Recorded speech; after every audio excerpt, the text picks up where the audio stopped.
Salut à tous, j'espère que vous allez bien. Aujourd'hui, on se retrouve sur le test de Sherlock Holmes Awakened. J'espère que vous êtes chaud patate parce que moi je suis chaud patate pour vous en parler. Il y a des choses bien, des choses un peu moins bien. Mais en tout cas, il y a des choses à dire. Allez, c'est parti.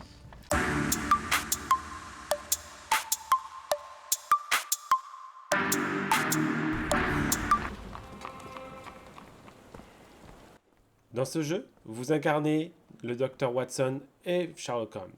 Les deux seront jouables, tantôt l'un, tantôt l'autre. Le jeu commence sur une simple disparition. Vous devez enquêter sur cette disparition et celle-ci vous mènera à travers différentes villes. Que ça soit du quartier de Baker à Londres, en Suisse, ou bien dans les bayous de la Nouvelle-Orléans. Rentrons directement dans le vif sujet de l'histoire du coup. L'histoire est totalement convenue. Ne vous attendez pas à des grands bouleversements, des grands rebondissements. Non. On voit arriver les choses au fur et à mesure que l'histoire progresse. Mais bon, ça fait le travail. C'est pas extraordinaire, mais c'est pas à jeter non plus. On se prend au jeu en se laissant guider par l'aventure. L'aventure qui se résume en 8 chapitres. Le jeu est pas très long et se finit en une journée. Je vous dirais, en 8 heures, vous avez plié l'aventure principale. Il n'y a pas de quête annexe, ou très très peu. Et c'est bien dommage, parce que plus les heures passent, plus on a envie de jouer à ce jeu. Au début, je vous dirais, on n'est pas très chaud. Pas chaud patate du tout. Mais au fur et à mesure que ça se passe, au fur et à mesure que l'intrigue se met en place, on a envie. Mais tout ça parce que il joue sur un domaine qui est très peu exploité dans les jeux, le domaine Lovecraft.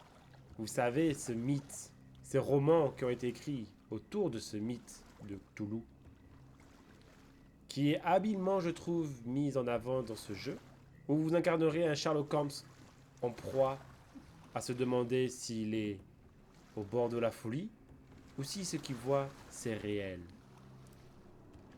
Et c'est bien dommage parce qu'on y accroche vraiment. Et c'est au moment où on y accroche le plus qu'en fait on arrive sur la fin du jeu. C'est bien dommage. On sent que le jeu aurait mérité d'avoir un peu plus de budget. Il faut le signaler aussi que c'est un jeu Quick Starter. Donc ça se ressent aussi dans la finition du jeu. D'ailleurs, vu qu'on est rendu au point de parler un peu du budget, ne vous attendez pas à une claque graphique, ce n'est pas le cas. Mais il ne faut pas non plus le considérer comme un triple A, ce n'est pas le cas non plus. Oui, ça fait un peu daté, les animations faciales sont éclatées, il faut dire ce qui est. Pas d'émotion, rien sur les visages. Juste la bouche qui bouge, et c'est tout. Mais ce n'est pas grave, on lui pardonne. À partir du moment où vous savez où vous mettez les pieds, ben ça vous dérange pas plus que ça. Même la technique, je vous dirais, les graphismes, tout ça, ça fait dater, vraiment. Vous voyez l'appui, vous dites waouh, c'est violent quand même. Mais bon, ce n'est pas très grave. Je vous dirais le point le plus sensible dessus, c'est quand vous allez charger votre partie à chaque fois, vous allez voir que les textures mettent assez longtemps à charger alors que vous serez déjà en train de jouer. Ce jeu est totalement dans la même veine que le dernier Sherlock Holmes qui est sorti, c'est-à-dire Sherlock Holmes Chapter 1. Parce que en termes de gameplay, vous attendez pas de l'action, clairement pas. C'est un jeu à énigmes. Les énigmes sont quand même pas mal conçues, mais il y a zéro action, ou pratiquement zéro. Et le peu d'action qu'il y a, c'est de la rigolade. C'est juste mettre un curseur sur une cible et tirer. Voilà, c'est tout. Il n'y a que ça comme action. Mais si vous aimez les jeux à énigmes, les jeux à ambiance, alors oui, allez-y, prenez ce jeu. Si vous avez aimé ce jeu, vous allez adorer celui-ci. Si vous avez détesté Chapter 1, comme moi, et que vous êtes intéressé par tout ce qui est mythe de Cthulhu, alors vous allez aussi aimer ce jeu. Donc on retrouve les mécaniques classiques des jeux Sherlock Holmes, à devoir trouver des indices dissimulés sur des scènes de crime, puis les recombiner dans l'inventaire. Cela vous permet de débloquer de nouvelles pistes et de faire avancer l'histoire. Mais attention, le jeu ne vous prend pas par la main. Vous avez toute une petite batterie d'options que vous pouvez désactiver, mettre sur brillance les indices, tout ça, vous n'êtes pas obligé. Mais parfois, ça vous simplifie vraiment la vie. Parce que des fois, il suffit de passer à côté d'un petit détail qui va vous bloquer dans l'aventure. Le jeu ne vous met pas non plus tous les tutos pendant l'aventure. Certains tutos, vous devrez aller les chercher dans les menus. Et c'est bien dommage que des fois on se retrouve bloqué parce qu'on ne comprend pas et au final quand on va dans le tuto on fait ah oui ok, je comprends pourquoi je suis bloqué. Mais c'est assez grisant quand même. On se prend pour vraiment un vrai détective. On trouve des pistes, on trouve des indices et après c'est à nous de les relier. Des fois ça fonctionne, des fois ça fonctionne moins bien. Des fois on cherche la logique mais bon. C'est pas parce qu'on ne trouve pas la logique qu'il n'y en a pas. Mais c'est assez grisant quand même, effectivement, de voir qu'à la fin, on fait oui, on a trouvé, on peut avancer dans l'aventure.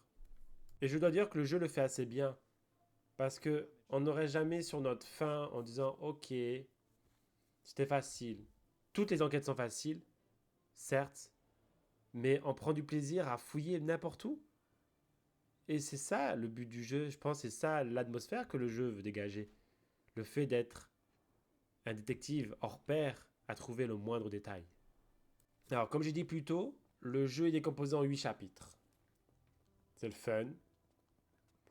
Petit bémol sur le premier chapitre qui, ma foi, manque de rythme. Beaucoup s'arrêteront au premier chapitre alors qu'il n'est pas du tout représentatif du jeu.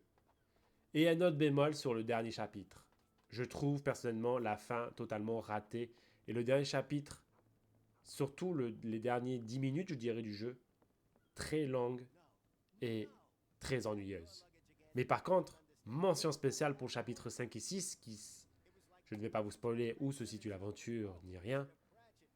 Mais je vous dirais que dans le chapitre 5, si vous aimez Cluedo, vous allez adorer, il y a plein de références, surtout avec le chandelier. Et dans tout ça, vous allez me dire, mais où est l'ambiance Lovecraft?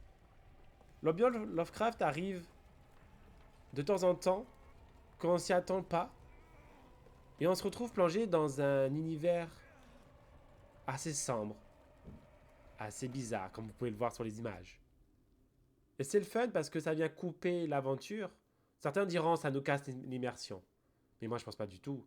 Ça nous fait justement plonger dans ce mythe, à essayer d'en savoir un peu plus, à essayer de savoir qu'est-ce qui va se passer. Est-ce réel ou est-ce vraiment qu'une illusion dans l'esprit de Sherlock Holmes?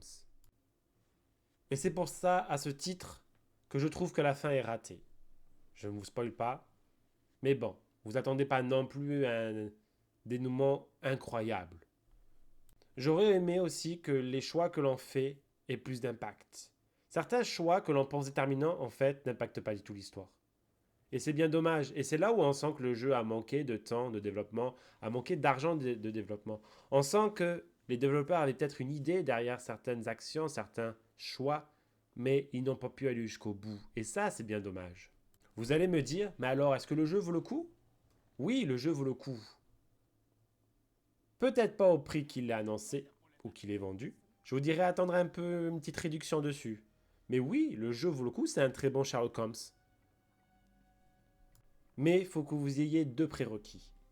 Le premier, aimer les jeux de détective, de recherche d'indices, de fouiller un peu partout. Et le deuxième, aimer un peu l'ambiance Lovecraft.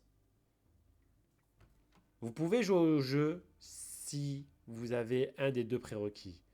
Si vous en avez zéro, passez votre chemin. Si vous avez les deux, qu'importe que le jeu soit pas très très lent, vous allez vraiment passer un très bon moment dessus. Voilà ce que je pouvais vous dire sur Sherlock Holmes Awakened. J'espère que le test vous a plu. Si vous avez aimé la vidéo, n'hésitez pas à aimer, à commenter et à vous abonner à la chaîne. Et on se retrouve très bientôt pour un nouveau test chaud patate sur le Picata Show.